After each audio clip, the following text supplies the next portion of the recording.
semakin bersinar dan semakin nyata di tanah Yudea. Di atas kota kecil bernama Betlehem, 3 Majus tidaklah pernah mengangka bahwa perjalanan mereka ini akan selesai segera. Di antara semua kesulitan dan ketidakmenentuan, Tuhan menunjukkan sebuah kuasa-Nya.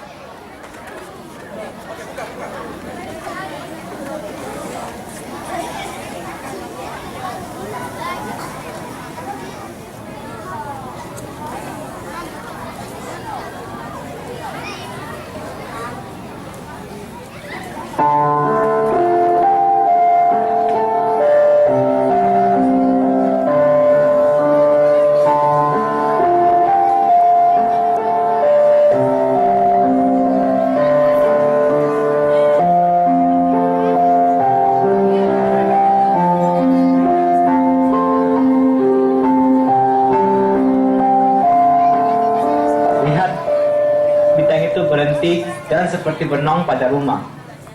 Sebuah rumah yang sederhana. Mari kita tanya para gembala itu, ada apakah dan apa nama tempat ini?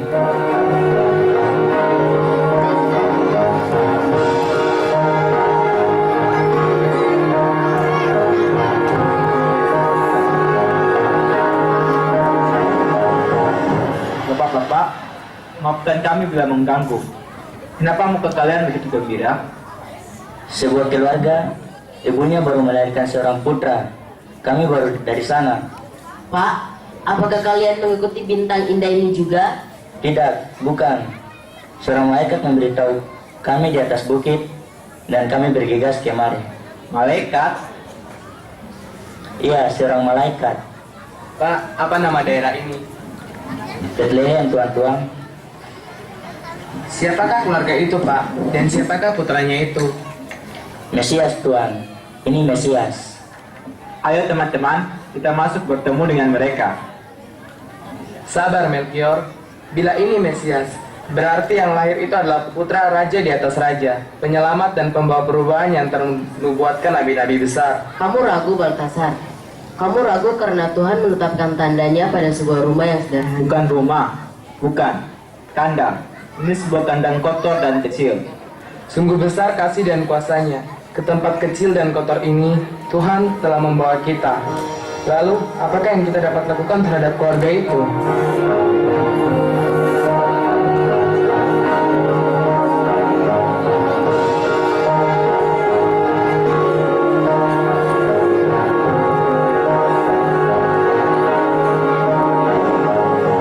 Mari kita masuk.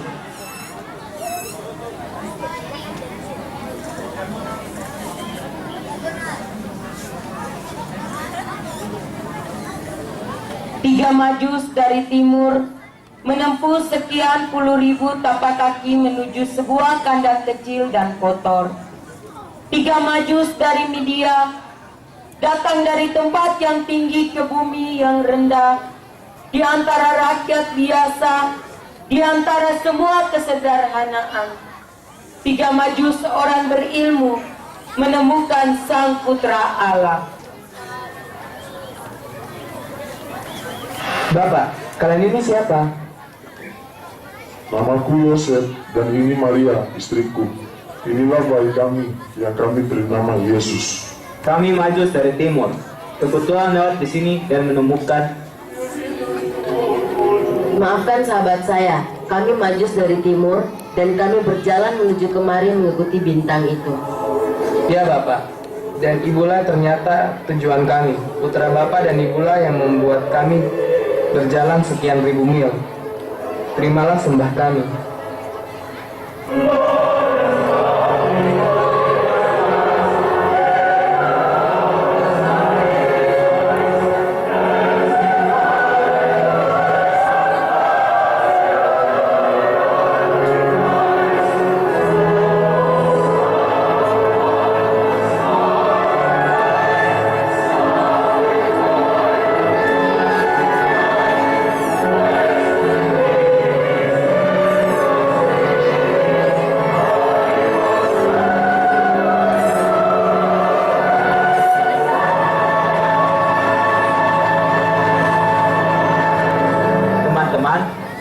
bagaimana?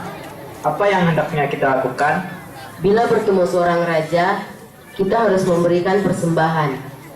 Tapi kita hanya punya sedikit emas, kemenyan, dan mur. Apakah itu pantas? Apakah itu cukup untuk seorang putra raja di atas segala raja? Sahabatku, dan hanya itulah yang kini kita miliki, tidak ada lagi, hanya ada jiwa yang lelah dan badan yang lemah. Siapa menyangka berbuat nama lebih besar hanyalah sebuah bayi kecil di kota kecil, sederhana dan miskin. Bapak, nama saya Melchior. Persembahkan kemenyan ini kepada putra ini, lambang doa karena aku yakin dialah calon iman teragung, pemimpin semua iman di muka bumi ini.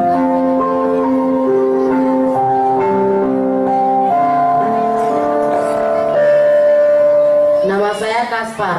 Kupersembahkan mur ini kepada keluarga ini, walaupun mur ini pahit, tak terperi, lambang derita dan mati, sebagai hormat bakti kemuliaan putra bapa dan ibu, membuatku merasa kecil sekali.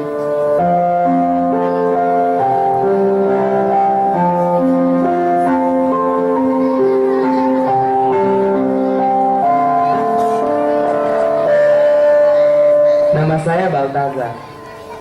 Biarlah emas ini kami persembahkan kepada Dia yang dinubuatkan. Dia yang membimbing kami sampai di sini. Sungguhlah hanya Dia yang layak disembah. Raja di atas raja, Sang Penguasa dunia.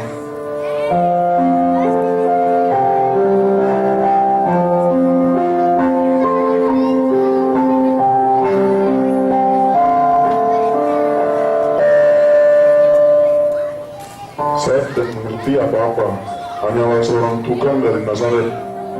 Tapi biarlah ku terima persembahan Tuhan, karena putra kami ini, putra semua bangsa di muka bumi ini.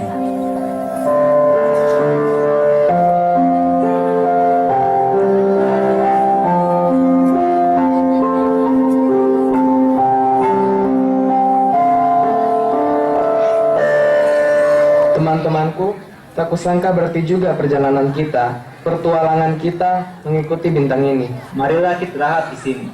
Rasanya lega sekali hatiku, tetapi badanku lelah sekali.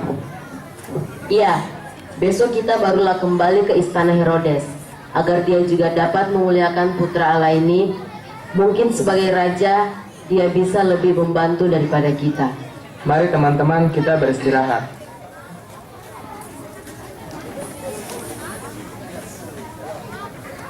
Sambutlah kelahiran Tuhan kita Yesus Kristus, Mesias yang terjanjikan. Itulah yang dilakukan sahabat kita, para Majus dari timur. Orang yang berpendidikan, orang yang berilmu, berlutut merendah di hadapan Sang Fajar. Mempersembahkan hidupnya, mempersembahkan semua ilmunya kepada Dia yang menyelamatkan.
Yosef, aku memberitahumu dalam mimpi.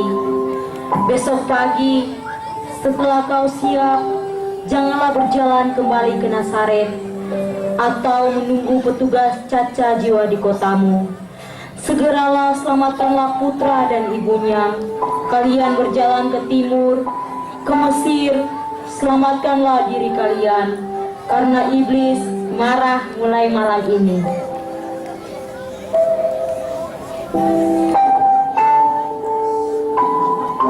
Baltasar, Kaspar, Melkior, belumkah kalian belajar cukup bahwa tidak ada yang dapat dipercaya selain Tuhan? Janganlah kembali ke istana Herodes, berjalanlah terus ke barat sebelum kamu kembali ke tanahmu, maka kamu akan menemukan siapa sebenarnya Herodes itu.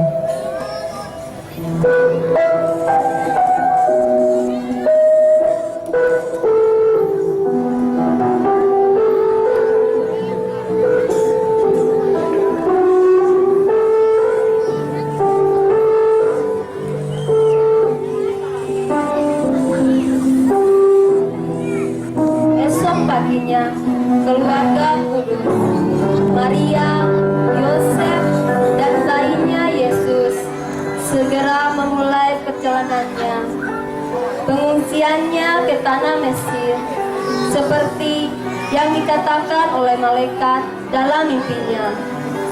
Begitu juga dengan para majus.